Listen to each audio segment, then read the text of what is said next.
कांग्रेस के नए नवेले राज्यसभा के सांसद पवन खेड़ा से एक पत्रकार ने राहुल गांधी और प्रियंका गांधी वाड्रा की जब वायनाड पर गैर मौजूदगी को लेकर सवाल पूछा तो पवन खेड़ा इतना ज्यादा झल्ला गए कि हड़बड़ाहट में उन्होंने एक ऐसी बात कह दी जो बात अब राहुल और प्रियंका दोनों के लिए बहुत बड़ी मुश्किल खड़ी करने वाली है। आखिर राहुल और प्रियंका कहां गायब हैं?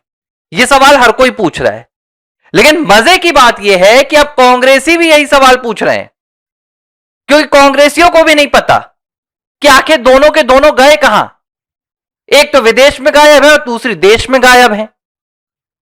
अब इस बीच हो क्या रहा है, पूरी कहानी आपको समझाऊंगा। सबसे पहले आर फॉर राष्ट्र को आप सब्सक्राइब कर लीजिए और मुझे ट्विटर पर आर मोहन फॉर राष्ट्र पर फॉलो जरूर कर लीजिएगा। देखिए, राहुल गांधी 22 दिन से गायब हैं, विदेश में गए हैं। कौन से देश में गए हैं कोई ठिकाना नहीं पता, फोन नहीं लग रहा है। कांग्रेस के तमाम कार्यक्रम रद्द हो गए हैं। वायनाड में तबाही मची हुई है, लैंडस्लाइड की वजह से मौत हो रही है, और इन मौतों पर अगर कोई नंगा नाच कर रहा है तो वो कांग्रेस के फिलहाल नेता कर रहे हैं, उनके प्रवक्ता कर रहे हैं। अब पवन खेड़ा से यह पूछा गया, एक पत्रकार ने पवन खेड़ा से पूछा कि भाई वायनाड में आपके नेता राहुल और प्रियंका ने वादा किया था कि वायनाड को तो दो दो सांसद मिले हैं, लेकिन इस वक्त जब वायनाड संकट में है, जब वायनाड की जनता अपने सांसद को अपने पास चाहती है, वहां की जनता चाहती है कि भाई उनके नेता उनको सुनने आए, जिन्हें वोट देकर उन्होंने लोकसभा पहुंचाया, चुनाव जितवाया, लेकिन सुनने कौन आए?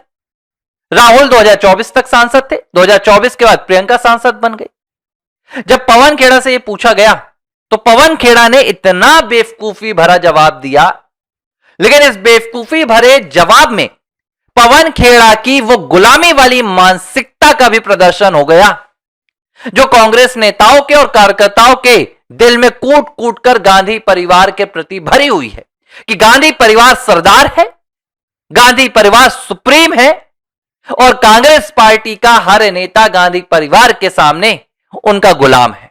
ये बातें मैं क्यों बोल रहा हूं?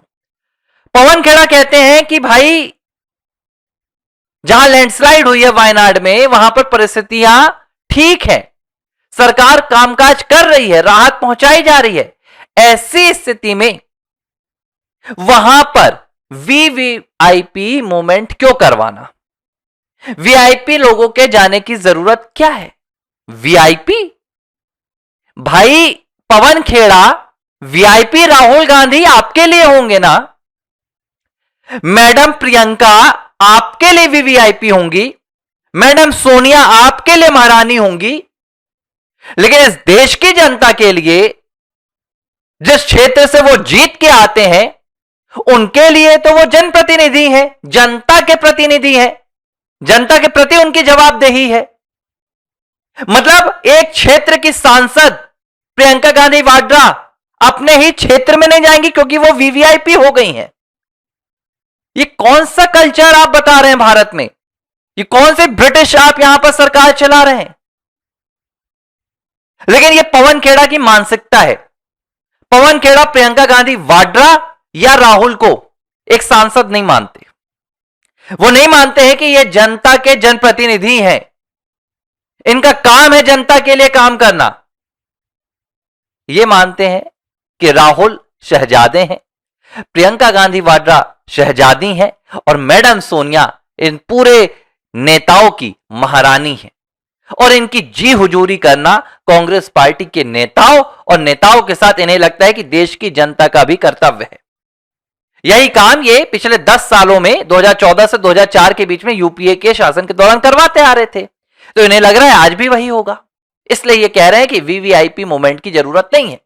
अगर वीआईपी मूवमेंट की जरूरत नहीं है तो 1 अगस्त 2024 को राहुल और प्रियंका क्या फोटो खिंचवाने गए थे? वायनाड लैंडस्लाइड के वक्त क्यों गए थे?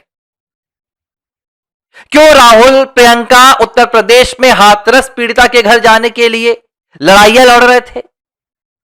क्यों राहुल गांधी हाथरस में भगदड़ होती है तो चले जाते हैं? क्या वहां पर ये वीआईपी नहीं रहते? लेकिन अपने खुद के संसदीय क्षेत्र में ये वीआईपी है। ये है कांग्रेस पार्टी की धूर्तता, ये है कांग्रेस पार्टी की गुलामी की मानसिकता। इन्हें लगता है कि इनके नेता वीआईपी हैं और वो जनता को मदद की जब दरकार होगी तो वहां नहीं जा सकते, अपने चमचों को भेजेंगे, कार्यकर्ताओं को भेजेंगे। हां, लेकिन जब जब फोटो खिंचवानी होगी तो शहजादे राहुल गांधी दुग्गल साहब ऑटो ड्राइवर्स की वर्दी पहनेंगे और दिल्ली में जाकर ऑटो ड्राइवर्स के साथ क्या कहेंगे कि मैं भी रोटी तोड़ लूं, मुझे भी रोटी दे दो, और अपने वीडियोस फोटोज ट्विटर पर और इंस्टाग्राम पर डलवाएंगे। फिर मजदूरों के बीच में जाएंगे, मजदूरी करेंगे। यही प्रियंका गांधी वाड्रा अभी आप देखिएगा 2027 में यूपी में जैसे ही विधानसभा चुनाव आएगा, ये कहीं किसानों के बीच में नजर आएंगी, कहीं बहनों के बीच में नजर आएंगी। लेकिन अभी ये वीआईपी जोन में चले गए हैं। एक विदेश के वीआईपी जोन में चले गए हैं, एक देश की वीआईपी जोन में चली गई हैं। एक का नाम राहुल गांधी है, दूसरे का नाम प्रियंका वाड्रा है। कुल मिलाकर मुझे लगता है वायनाड की वो जनता जिन्होंने इन्हें वोट देकर सोचा था कि भाई हम अपने हिसाब से इनसे काम करवाएंगे, अब अपना माथा फोड़ रही होगी कि भाई किसको वोट दे दिया। लेकिन क्या करें, मानसिकता तो वहां की भी ऐसी थी, वामपंथी विचारधारा में जी रहे हैं। वहां के जो लोग हैं जिन्हें लगता है कि नहीं ये मुस्लिम परस्त होंगे, इन्हें देकर वोट जिताते हैं, उसके बाद रोते रहते हैं, फिर कहते हैं कि सरकार काम नहीं कर रही, हिंदू विरोध सरकार है। केरल में सरकार कांग्रेस की, केरल में वायनाड में एमपी कांग्रेस के, विधायक कांग्रेस के, लेकिन पूरा काम तमाम है। बहरहाल पवन खेड़ा ने यह सच बता दिया कि राहुल और प्रियंका वीआईपी जोन में चले गए हैं। अब वो आम जनता के आसपास आपको तभी भटकते हुए नजर आएंगे जब उन्हें फोटो और तस्वीरें खिंचवानी होंगी। आर फॉर राष्ट्र की इस वीडियो पर आप लाइक, कमेंट, शेयर कीजिए। शेयर करना है तो कर दीजिए, क्योंकि लोगों तक ये वीडियो पहुंचना चाहिए। उन्हें जो वीआईपी जोन हो गया इन नेताओं का पता चलना चाहिए। और कमेंट इसलिए कर दीजिएगा, लाइक कर दीजिएगा, क्योंकि इससे यूट्यूब का एल्गोरिदम हमें सपोर्ट करता है और हमारे ये जो राष्ट्रवादी विचारधारा के वीडियोस रहते हैं ये दूर तक जाते हैं, ज्यादा से ज्यादा लोगों तक पहुंचते हैं, क्योंकि यूट्यूब अपने आप नहीं भेजता। इसलिए मेरी ये विनती है।